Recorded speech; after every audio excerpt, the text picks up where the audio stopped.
प्रश्न कसा आहे बघा, न्यायालयाने निर्णय दिलाय तो नाही विचारला तुम्ही. तुम्हाला कोणाचा प्रचार करायचा हा माझा पहिला प्रश्न आहे तुम्हाला. न्यायालयाने निर्णय दिला ना त्याच्यावर, पण पुढे काय सोडताय तुम्ही? पुढे सोडण्याचं काम बंद करा. मुळात असं आहे की त्या ठिकाणी माननीय न्यायालयाकडे त्यांनी मागणी किंवा न्यायालय काय म्हणालं ते जनतेपुढे गेलं पाहिजे. तेव्हा न्यायालयाच्या पुढे आमच्या वकिलांनी सुद्धा न्यायालयाला सांगितलं की मुळात यांच्यावर अपात्रतेची तांती तलवार आहे. त्या संदर्भात जोपर्यंत निर्णय होत नाही तोपर्यंत यांना या बाबतीतला निर्णय घेणं योग्य ठरणार नाही. आणि न्यायालयानं ती बाजू उचलून धरली आणि मग न्यायालय म्हणालं की ओके, म्हणून आम्ही 27 सप्टेंबर ही पुढची तारीख देत आहोत. या विषयावर जेव्हा तेव्हा येईल तेव्हा त्याची चर्चा होईल. भाई त्यांनी अशा पद्धतीने जर शिंदेगड जर चिन्ह गोठवण्याची मागणी करत आहे म्हणजे घाईघाईने याचिका दाखल करत आहे, त्यांचं नेमकं काय? मला वाटतं काल अमित शहा ज्या पद्धतीनं बोलले की त्यापूर्वी खरं तर इथले त्यांचे प्रवक्ते भरत गोगावले पण बोलले होते की कोर्टात 5 वर्ष निर्णय लागणार नाही. याचा खरं तर माननीय सर्वोच्च न्यायालयाने गंभीर दखल घेतली पाहिजे. आणि त्या उपर जाऊन देशाचे गृहमंत्री इथं येऊन सांगतात की ही जी शिंदे गट शिवसेना आहे तीच शिवसेना खरी आहे. असं जेव्हा ते सांगतात तेव्हा लोक दाढीवर हात फिरून बघत असतात. आणि मला आश्चर्य वाटत राहतं की दुःख या गोष्टीचं आहे आणि कदाचित चीड पण आहे की वंदनीय शिवसेना प्रमुख 2012ला गेले, निवर्तले. त्याच्यापूर्वी 2009च्याही पूर्वी आदरणीय पक्षप्रमुख उद्धवजी ठाकरे हे शिवसेनेचा कारभार पाहतात. ज्यांनी त्यांचं नेतृत्व फुलवलं, जरा जनाची नाही मनाची तरी असायला हवी होती की तुमच्या व्यासपीठावर, तुम्ही ज्या व्यासपीठावर बसला आहात त्या व्यासपीठावरनं देशाचे गृहमंत्री अशी भाषा वापरतायत, जमीन दाखवू, जमिनीवर आणू, आणि तुम्ही दाढीवर हात फिरवताय. हे महाराष्ट्र पाहतोय. बरं, दिघे साहेब हा एक वेगळा महात्मा होता, त्यांचं महात्म्य वेगळं आहे. पण तुम्ही त्या संबंध त्या दिघेंच्या कारभारामध्ये तो एक जो चित्रपट काढलाय तो तुमची भलामण करण्यासाठी काढला होता.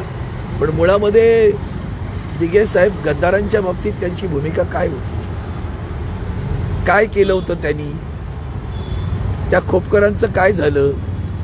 आणि त्याही पुढं जाऊन जेव्हा त्यांनी ठाण्यातील नगरपालिकेच्या निवडून आलेल्या नगरसेवकांचे राजीनामे घेतले, 5 वर्ष ठाणे महानगरपालिकेमध्ये विरोधी पक्ष नव्हता.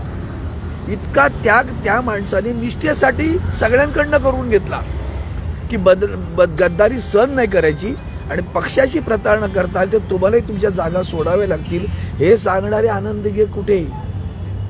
आणि तुम्हाच्याच व्यासपीठावर गद्दारांना जेव्हा समोर बोललं जातं तेव्हा हे सहन करणारे हे कुठे, हे लोकांना कळते.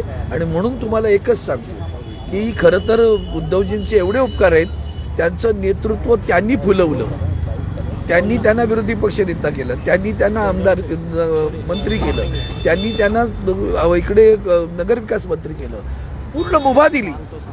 आणि त्यांच्यासमोर अमित शहा म्हणतात की हीच खरी शिवसेना आहे.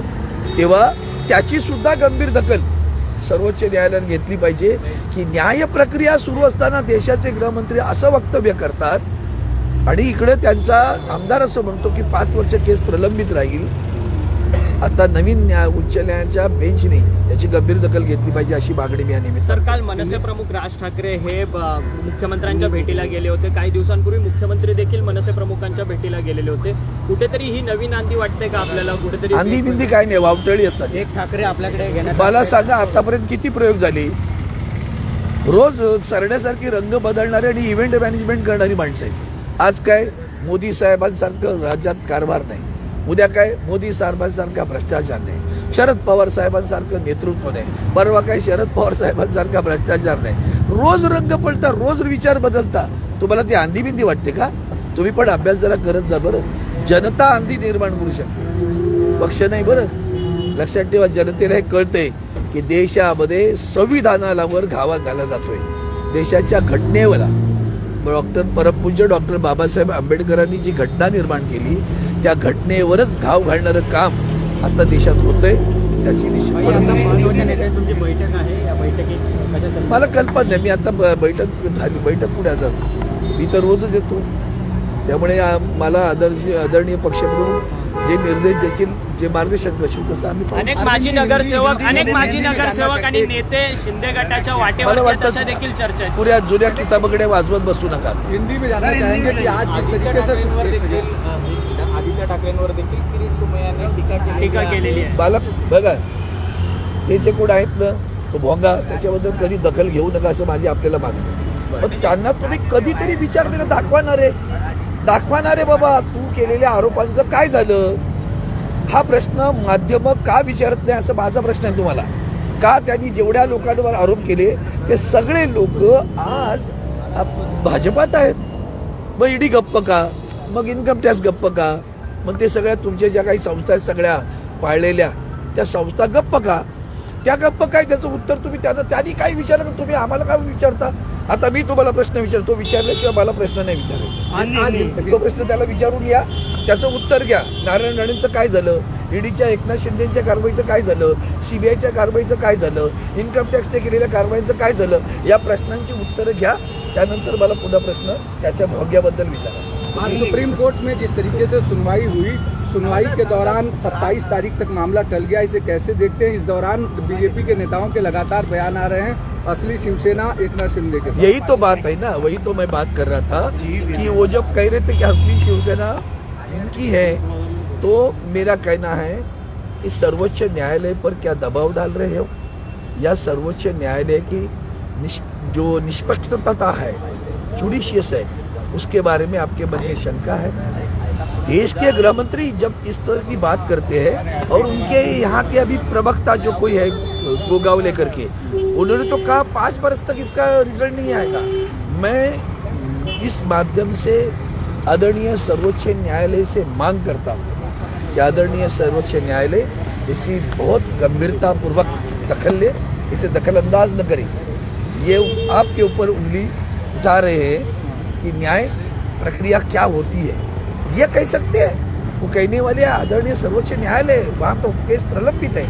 जब वो कहे तो बात अलग है, तो जब वो केस प्रलंबित है और देश के गृह मंत्री इस तरह की बात करते हैं, तो न्याय प्रक्रिया पर उनका विश्वास है कि नहीं, ये भी इससे लोगों के सामने आ रहा है। कल जिस तरीके से एक मीटिंग हुई, खासकर डिनर डिप्लोमेसी, उसमें कोशिश ये हुई कि तमाम सारे नेताओं को बुला करके और शक्ति प्रदर्शन के लिए शिवाजी पार्क में या कहीं पर भी जो भी सामने शक्ति प्रदर्शन है, दशहरा रैली का, उसको लेकर के एक रूपरेखा तय की जाए। पहली बात है, हमारा दशहरा रैली है, हो सकता है उनकी होगी तो कचरा रैली, कचहरा रैली, एक दशहरा रैली, दूसरी कचहरा रैली, क्योंकि वो खुद नहीं है, दुनिया भर के लोगों को न्योता दे रहे हैं, जानते कि भीड़ नहीं हुई, अगर भीड़ नहीं होगी तो क्या करें, तो इसके लिए करना है। और उनके स्पॉन्सर और भाजपा है, तो सब दुनिया जानती है। कौन कहता है, ये तो बुद्धिबल जो खेला जाता है ना, चेस बोर्ड, उसके ऊपर प्यादा रहता है, वैसे ये लोग हैं, वो उनकी उंगली से उठा के इधर रखते उधर रखते, वही बात ये लोग करते रहते, कोई बड़ी बात नहीं। अभी तो जनता को ये सारा समझ में आया। मेरी जो सोच है, आज देश एक बहुत गंभीर समस्या को सामना कर रही है। उसमें पहली समस्या है देश के संविधान को ठेस पहुंच रही है, देश की एकता को ठेस पहुंच रही है, देश की अखंडता को ठेस पहुंच रही है, देश की व्यक्ति स्वातंत्र जो हमें संविधान ने दिया उसे ठेस पहुंच रही है। और दूसरी तरफ महंगाई, बेरोजगारी बहुत बढ़ रही है। वो सारी चीज़ें दूर छोड़कर हम लोग रोजाना राजनीति की बात लोगों के सामने रखकर लोगों का समय बर्बाद कर रहे हैं। अरविंद जी, एक सवाल और है कि इन दिनों राज ठाकरे से प्यार जो है वो बीजेपी और एकनाथ शिंदे का जो बढ़ रहा है, हर दिन एक नई फोटो आ रही है। भैया एक इवेंट मैनेजमेंट के कॉन्ट्रैक्टर है अपने देश महाराष्ट्र में, वो कभी मोदी साहब के इवेंट का कॉन्ट्रैक्ट लेते हैं, कभी शरद पवार साहब के इवेंट का कॉन्ट्रैक्ट लेते हैं। अब ये कॉन्ट्रैक्ट चलता होगा, चलने तो उसमें कोई बड़ी बात नहीं। जनता इतना कॉन्ट्रैक्ट लेकर भी ना उनके प्रत्याशी पार्षद चुनकर आते, ना विधायक चुनकर आते, इससे समझ जाओ। ज्या पद्धतीने आता एक तारीख पुढे चालली, या पद्धतीने असं दिसतंय की जस्टिस डिलेड जस्टिस डिनाईड। आता तुम्ही म्हणताय, मी अजूनही म्हणत नाही, बरं झालं तुम्ही म्हणताय ते, पण त्याच्या पुढे मी सांगेन आम्हाला आजही विश्वास आहे सर्वोच्च न्यायालय न्याय देईल अशी अपेक्षा। नाही आणायचं